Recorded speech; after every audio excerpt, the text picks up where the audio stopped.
ഒരു 1.5-2 വർഷം മുന്നേ എളമരം യതീംഖാനന്റെ കമ്മിറ്റി സ്ഥാപനവുമായിട്ട് വരുന്ന വാർത്തകൾ വാസ്തവ വിരുദ്ധം അപകീർത്തിപ്പെടുത്താനുള്ള ശ്രമങ്ങൾക്കെതിരിൽ നിയമ നടപടി എടുക്കും എന്ന് പറഞ്ഞിട്ട് എന്റെ പേരിൽ എനിക്കെതിരായിട്ട് ഒരു ലെറ്റർ പുറത്ത് കിട്ടി. ആ ലെറ്ററും കൈ പിടിച്ചിട്ടാണ് ഇന്നലെ ഞാന് സമസ്ത മുഷാവറന്റെ മുന്നിക്ക് ഇന്നലെ ചെന്നത്. പത്രക്കാർക്കും ഞാൻ കാണിച്ചു കൊടുത്തത് അതാ. എന്തുകൊണ്ട് ഞാൻ പറയുന്ന വിഷയങ്ങൾ ഇല്ലാത്തതാണെങ്കിൽ നിയമ നടപടി എടുക്കുന്നില്ല? സമസ്തക്ക് വക്കീലുണ്ട്, ലീഗൽ സെല്ലുണ്ട്, പണമുണ്ട്, ആൾബലുണ്ട്, എല്ലാം തികഞ്ഞിട്ടും ഇതൊന്നും ഇല്ലാത്ത ഈ ഒരു മുനീറിനെ എന്തിനാണ് ഇവര് ഭയപ്പെടുന്നത്? സമസ്തന്റെ പ്രവർത്തകനാണോ നിങ്ങള്? എങ്കിൽ നിങ്ങൾ ചിന്തിക്കേണ്ട വിഷയം അതാ. ഇവര് നേതൃത്വം അവരെ കയ്യിൽ നിർത്തിട്ടോ അവര് പ്രത്യേകം ഈ വിഷയത്തിന് പിരിപ്പിച്ചിട്ടോ ഒന്നും ഇവിടെ എന്ത് ചെയ്യണ്ട. ഇതിന് പണം കണ്ടെത്തിയ സമയം ചിന്തിച്ചു നോക്കി. പണം കണ്ടെത്തി ഒന്നും വേണ്ട. അതല്ലാതെ തന്നെ അതിനൊക്കെയുള്ള സൗകര്യങ്ങൾ സമസ്തയിലുണ്ട്. സമസ്തന്റെ ലീഗൽ സെല്ല് ബന്ധപ്പെട്ട ആൾക്കാരോട് അതിനുള്ള നിർദ്ദേശം കൊടുത്താൽ മാത്രം മതി. എന്നാൽ സമസ്തന്റെ ലീഗൽ സെല്ല് കൺവീനറായ ബഷീർ കല്ലേപ്പാടത്തിനും സമസ്തന്റെ വക്കീൽ അഡ്വക്കേറ്റ് തൊയ്യിബ് ഹുദവിക്കും നേരിട്ടറിയാവുന്ന എളമരം യതീംഖാനന്റെ വിഷയങ്ങൾ ഞാൻ സംസാരിക്കുമ്പോൾ ആ വിഷയത്തിന് എതിരായിട്ട് അവർ സംസാരിക്കൂല എന്നുള്ള തിരിച്ചറിവുള്ള ഈ നേതൃത്വം അവര് മൗനം പാലിക്കും. നിങ്ങൾ സമസ്തന്റെ പ്രവർത്തകരാണോ?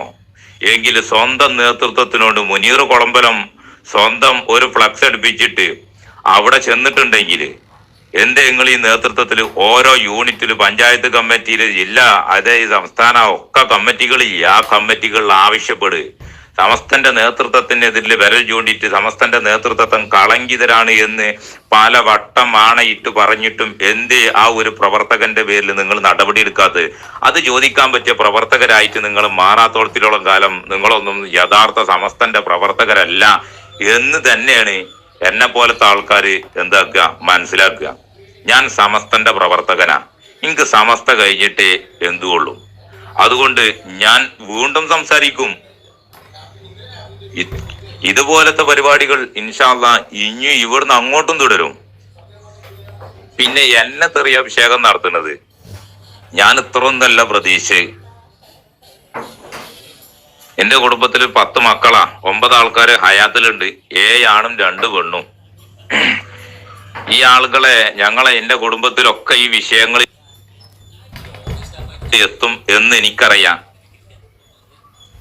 മനസ്സിലാക്കണം. ഇന്നെ അറിയുന്ന ആൾക്കാർക്ക് ഇന്നെ വ്യക്തമായിട്ട് അറിയും. ഞാൻ പറയുന്ന കാര്യങ്ങളെ പറ്റിയിട്ടും അറിയും. അത് അറിയുന്ന ഓരോ ആളുകളും എന്നെ വിളിച്ചിട്ട് ഈ വിഷയങ്ങളൊക്കെ അറിയിക്കണം ചെയ്യുന്നുണ്ട്.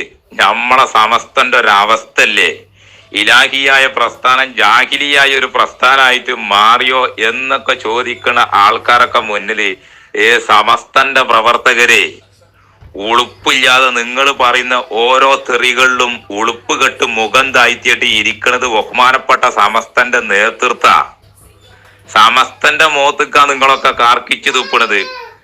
ഈ സമസ്തന്റെ നേതൃത്വത്തിനോട് ഞാൻ ചെന്നിട്ട് അവരുമായിട്ട് നിരന്തരം ഫോണിലും ബന്ധപ്പെട്ടിട്ട് അവര് സയ്യിദുൽ ഉലമ അടക്കിയുള്ള ആൾക്കാര് 50-55 മിനിറ്റ് ഇന്നെ വിളിച്ചിട്ട് ഇങ്ങോട്ട് സംസാരിച്ചതിന്റെ റെക്കോർഡ് വരെ ഉണ്ട് എന്ന് പറഞ്ഞിട്ട് ആ ആൾക്കാർ ഞാനും പാടെ നടത്തിയ ഒരു ഇടപാട് അല്ലെങ്കിൽ എളമരം യതീംഖാനയുമായി ബന്ധപ്പെട്ടിട്ട് അതിന്റെ കമ്മിറ്റിയും പാടെ നടത്തിയ ഒരു പ്രശ്നത്തിൽ എളമരം യതീംഖാന പൂർവ്വ വിദ്യാർത്ഥി സംഘടന ഇന്നേ വരെ ഈ വിഷയം ഇല്ലാത്തതാണ് എന്ന് പറഞ്ഞോ? പൂർവ്വ വിദ്യാർത്ഥി സംഘടന ഇല്ലല്ലോ.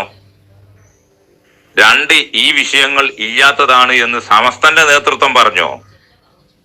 അതും പറഞ്ഞിട്ടില്ല. അപ്പോ ഇല്ലാത്തോളത്തിലോളം കാലം ഈ സമസ്തന്റെ പ്രവർത്തകർക്ക് ന്യായീകരിക്കാനേ പറ്റൂ. കാരണം ഇവര് സമസ്തനെ അത്രമാത്രം സ്നേഹിക്കുന്നുണ്ട്. ഇവര് ഇന്നല്ല തെറി പറഞ്ഞത്, ഇവർക്ക് ഇന്നോടല്ല ദേഷ്യമുള്ളത്. ഇവർക്ക് സമസ്തനോടുള്ള ഒരു ഇഷ്ടം കൊണ്ടിട്ട് ഇവരെ മനസ്സിന്ന് അങ്ങനെ വന്നു പോവാ. ഞാൻ അങ്ങനെ അതിനെ കാണുള്ളൂ. അതുകൊണ്ട് ഇന്ന തെറിയഭിഷേകം നടത്തിയ ആൾക്കാർക്കൊക്കെ ഞാൻ പൊരുത്തപ്പെട്ട് കൊടുത്തിട്ടുണ്ട്. ഇനി ഇവിടുന്ന് അങ്ങോട്ട് തെറിയഭിഷേകം നടത്താനുള്ള ആൾക്കാർക്കും ഞാൻ പൊരുത്തപ്പെട്ടിട്ട് കൊടുത്തിട്ടുണ്ട്. അതും പൊരുത്തപ്പെട്ടിട്ട് കൊടുത്തിട്ടുണ്ട്. കാരണം എന്താ? നേതൃത്വം ശരിയല്ലെങ്കിൽ അണികൾ ഇങ്ങനെ ചെയ്യാം.